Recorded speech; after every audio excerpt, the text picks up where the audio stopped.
Get ready for the smackdown.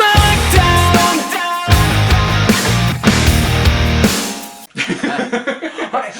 Welcome, you're watching Comic Book Club International presents Fan Panel. I'm Phil James. My name is Jaden. And awesome, thank you for clicking on the video here. Now, we are going to do our review for the Justice League trailer, a little bit of a sneak peek what they showed at San Diego Comic-Con. Well, we just watched it. And I thought it was excellent. I thought it was just such a good sneak peek to, well, one of the biggest groups in DC history, and even in just superhero history, like, to finally bring these guys to the big screen, finally, and everyone, like, literally everyone has gone crazy for it, and it's just awesome just to see that, you know, you got all these talented actors, you know, Gal Gadot, Ben Affleck, even Henry Cavill coming to the screen. It's going to be epic. Like 2017, it will be a blast.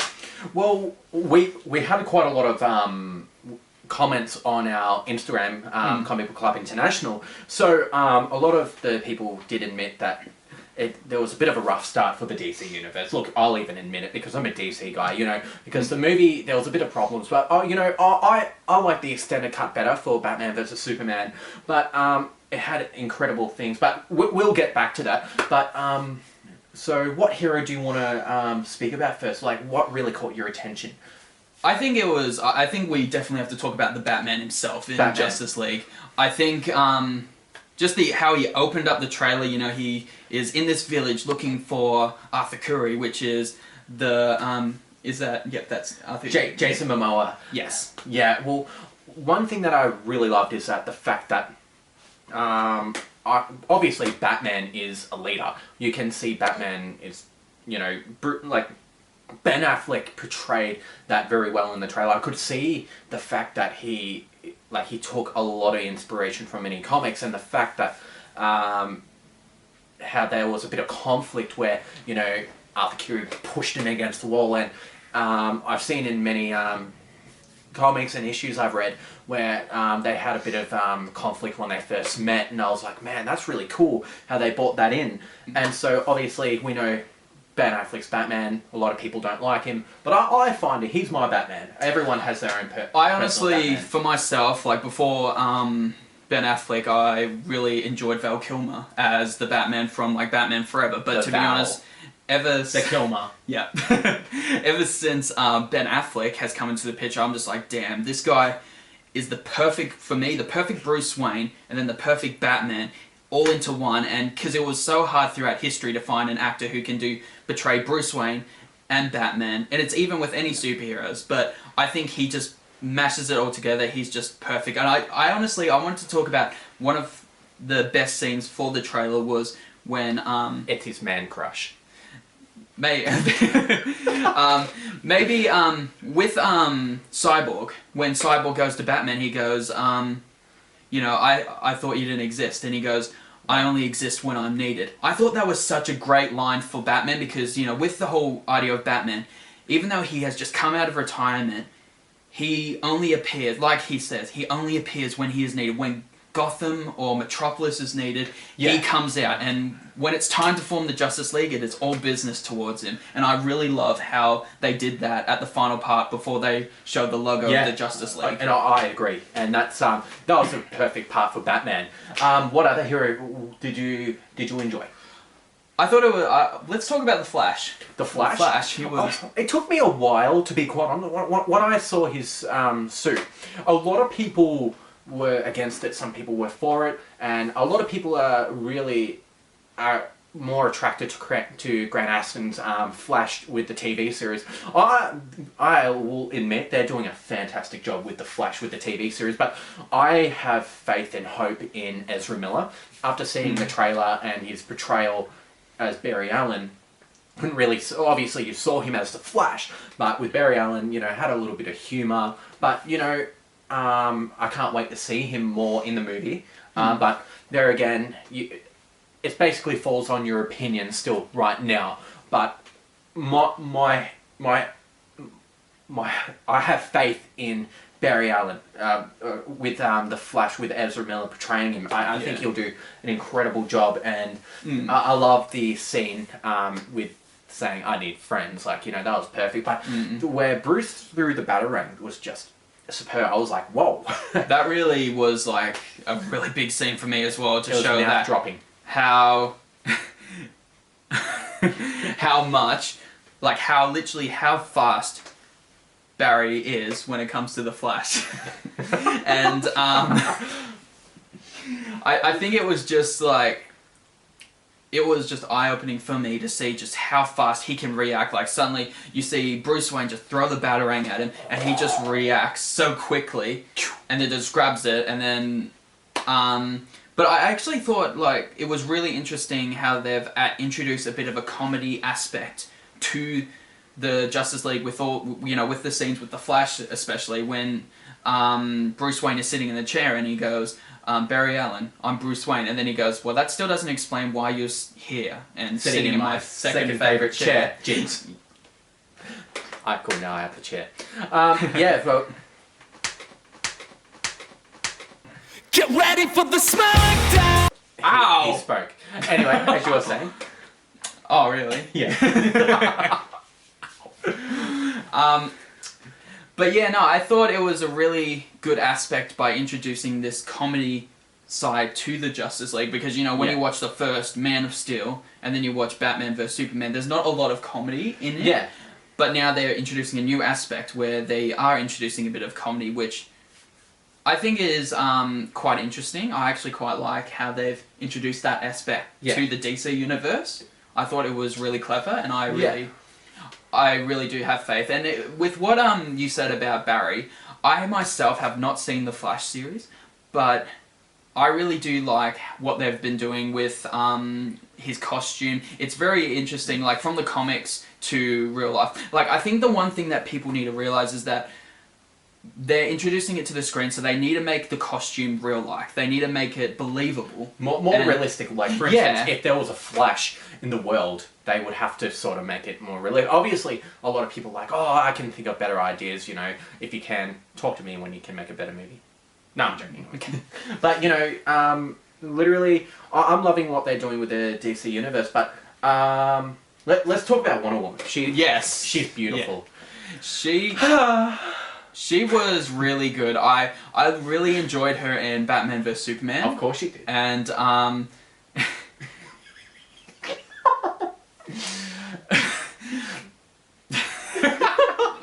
but what Jaden's trying to say is that he really enjoyed it.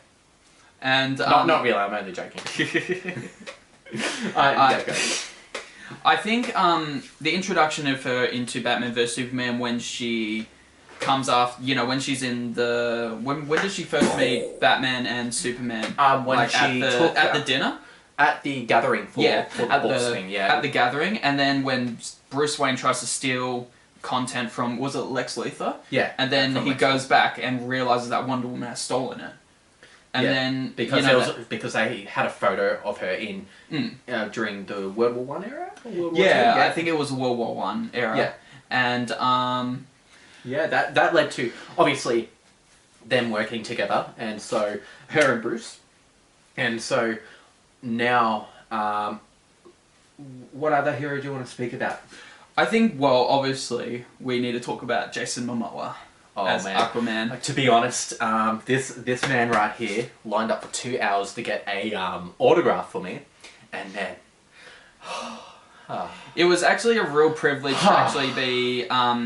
When I went up to him, he seemed like a really cool dude. He is actually really geared up for the role. He seems really awesome. And when I met him, I shook his hand and just said, good luck with Aquaman. And he was just like, yeah, thanks, man, and all that. So it was, even though the meeting, when I met him, it was very brief, it was just such an honor to actually meet this guy and to just see that this guy is in control of what Aquaman.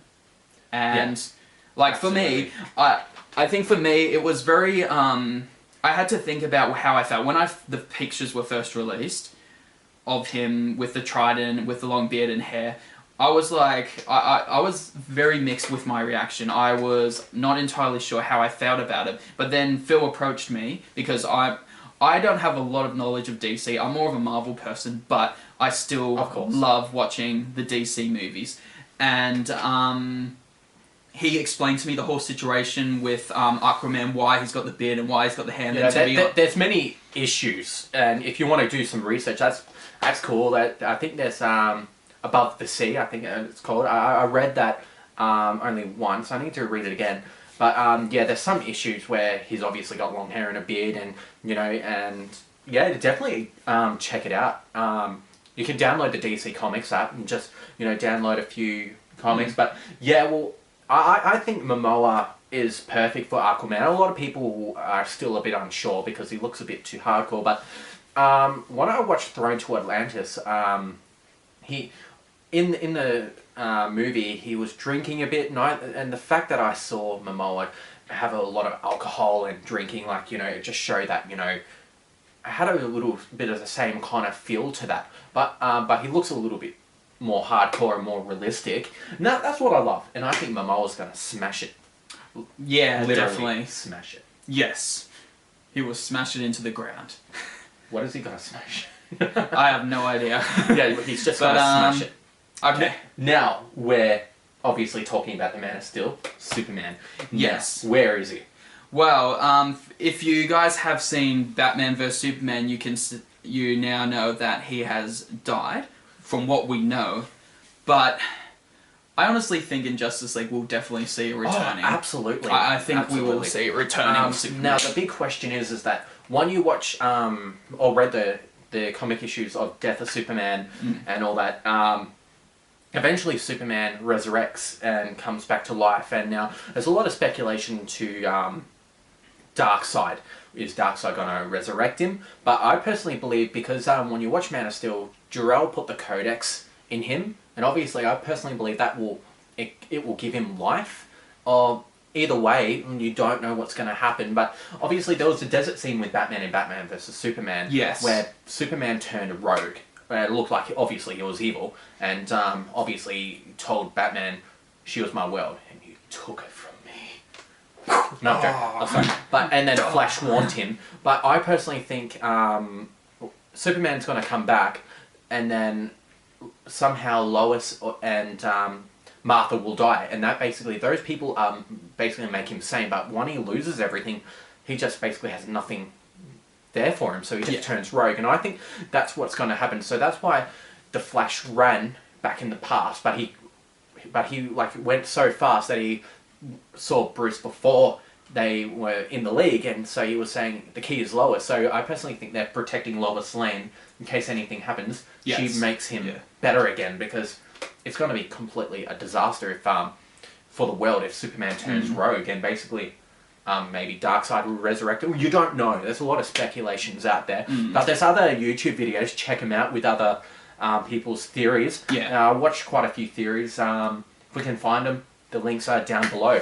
And so, I'm excited. I love Henry Cavill. And even with Jaden, he was a bit, a bit iffy with Superman. But you the fact that I made you watch Man of Steel, you're like, wow, the fact that he made Superman do realism, he struggles like a human, but he's got all these superpowers, but the fact that he struggles like us, that just made me love it even more. I think, before Henry Cavill was Superman, I wasn't a big fan of Superman because I just thought he was too unbeatable. He had everything rolled into one, so I'm just like, I just thought he was a boring hero and all that sort of thing. But to be honest, when I saw Henry Cavill play Superman in Man of Steel, I saw, as Phil said, the realism of how, in Krypton, he's just another Kryptonian, but then down to Earth, he's seen as this all-powerful hero, but he still struggles.